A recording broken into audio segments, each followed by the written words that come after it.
Halo, selamat datang di Simple IELTS. Kali ini kita akan membahas mengenai IELTS Writing Task 1, khususnya cara memparafrase statistical data. Jadi, di IELTS Writing Task 1 itu biasanya data-data disajikan dalam bentuk data statistik. Dan cara untuk kita bisa mendapatkan nilai yang bagus di IELTS Writing adalah dengan memberikan atau menunjukkan bahwa kita itu memiliki vocabulary yang luas. Nah, caranya itu bisa kita lakukan dengan memparafrase data-data yang tersaji dalam bentuk statistik tersebut. Contohnya ya di line graph, ini adalah data mengenai percentage of tourists to England who visited Brighton attractions. Jadi persentase turis-turis yang pergi ke Inggris yang mengunjungi pusat-pusat hiburan di Brighton.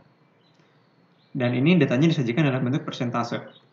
Kemudian bentuk table, contoh lainnya dari IELTS Writing Task 1 ya. Ada line graph, table, pie chart, bar chart. Saya akan menunjukkan beberapa dari hal tersebut. Ini juga umumnya, walaupun tidak selalu, datanya ditunjukkan dalam bentuk persentase. Jadi di IELTS Writing Task 1 itu intinya data-datanya memang ditunjukkan dalam bentuk persentase atau bisa juga dalam bentuk jumlah tertentu ya. Misalnya 10 juta US dollar, 100 juta euro, dan seterusnya. Cuman ini kita fokusnya ke persentase. Bar chart juga sama, umumnya kita menemukan datanya itu disajikan dalam bentuk persentase.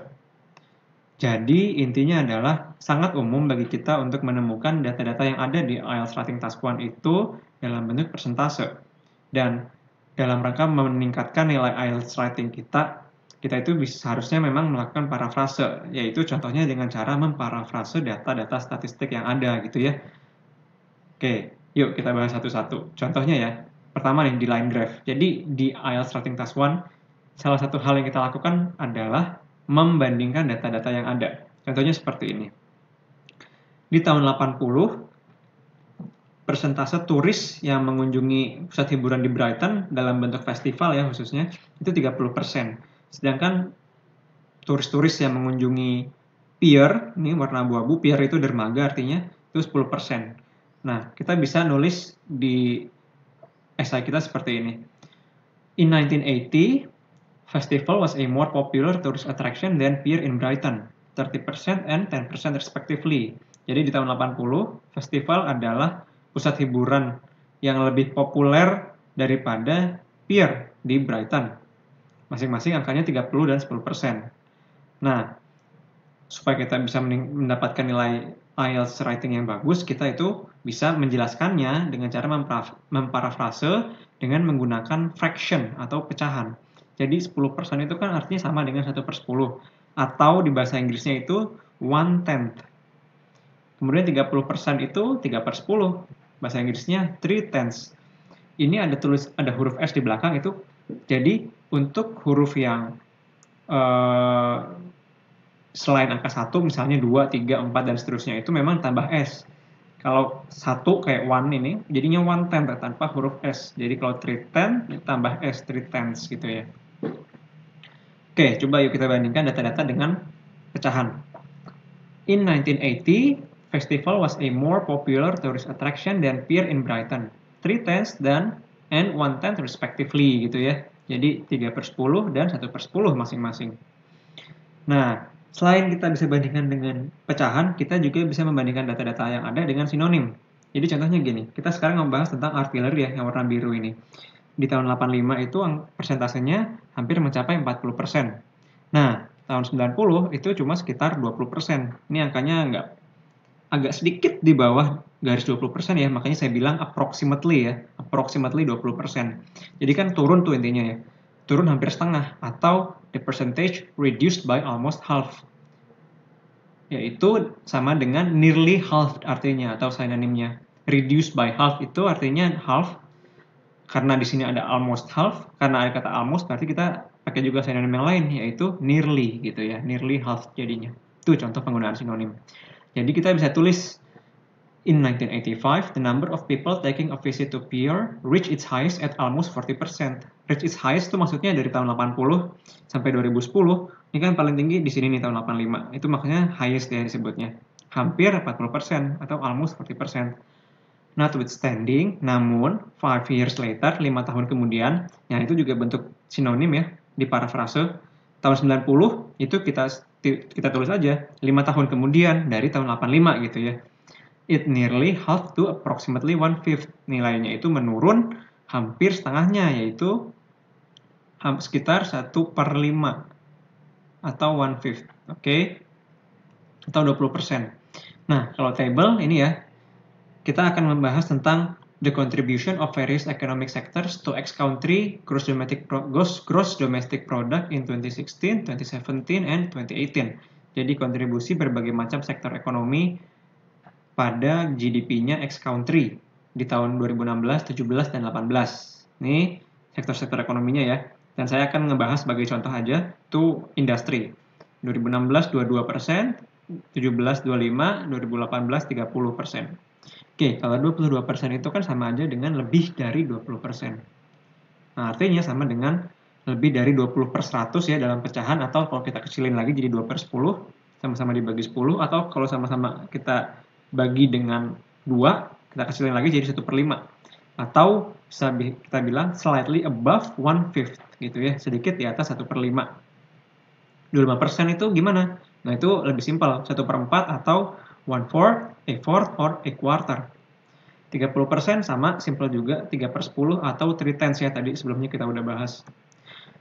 Jadi, sebagai contoh dari membandingkan data, kita bisa bilang, industries output to ex-country GDP experienced a hike from 2016 to 2018, which were slightly above 1/5, sedikit di atas 1/5, 1/4, dan 3/10 atau 3/10 respectively. Respective itu masing-masing ya.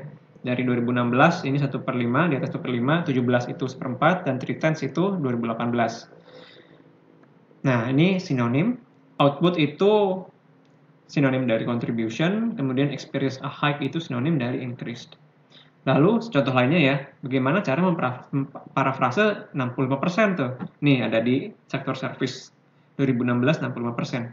Nah, 60% itu kan artinya sama dengan 65/100 or 13/20 or 13/20.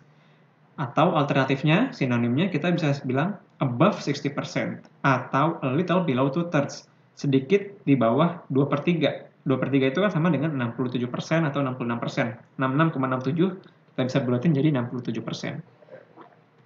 Nah, kalau bar chart, ini saya akan ngebahas sebagai contoh aja tentang data di tahun 2005 ya, UK dan USA. Jadi kalau untuk persentasenya UK itu sekitar lebih dari 5%, antara 5 sampai 10 itu ya 7 sampai 8%, cuman kita bisa bilang ya di atas 5% gitu ya. Nah, kalau USA itu 15%, berarti kan dua kalinya nih ya. Yuk kita bahas. Lebih dari 5% itu kita bisa bilang over 5% ya. Kemudian 15% itu 15/100 atau 3/20. Atau kita sebut 3/20 gitu. Nah, jadi kita bisa nulis the UK government expenditure percentage in 2005 on transport and road was lower than that of USA. Persentase pengeluaran pemerintah UK di tahun 2005 untuk transportasi dan jalanan lebih rendah daripada that of USA. That of itu maksudnya adalah persentase pengeluaran pemerintah Amerika di tahun 2005 untuk transportasi dan jalanan. Cuman untuk menghindari repetisi, kita bisa pakai that of gitu ya. That of USA. Over 5% and 3/20 respectively. Masing-masing lebih dari 5%. Untuk UK, kalau USA itu 3/20 atau 15%. Atau alternatifnya nih ya, untuk menambah pengetahuan grammar teman-teman dan vocabulary juga. The UK government expenditure percentage in 2005 on transport and road was only over 5%. Nonetheless, namun, the percentage for USA approximately doubled the UK's, which was 15%. Namun, persentase untuk USA itu kurang lebih naik 2 kali lipat daripada nilainya lebih dari 2 kali lipat daripada nilainya UK. Gitu. Jadi 15% kan nilainya dia di sini. Kalau US tuh ya, kalau UK sekitar 7-8% atau over 5%. Jadi kita bisa bilang kelipatan 2 kali lipat itu double artinya ya, sinonimnya. Oke, kesimpulannya adalah we can paraphrase statistical data with fraction and synonym. Jadi kita bisa memparafrase statistical data dengan pecahan serta sinonim. Kalau fraction itu contohnya 10% sama dengan 1/10 atau 1/10. 50% itu 1/2 atau a half. Nah, kalau 95% tadi ya, itu bisa jadi 19/20. Ini contoh aja 99%. 19/20 atau above 90% kita juga bisa bilang kayak gitu.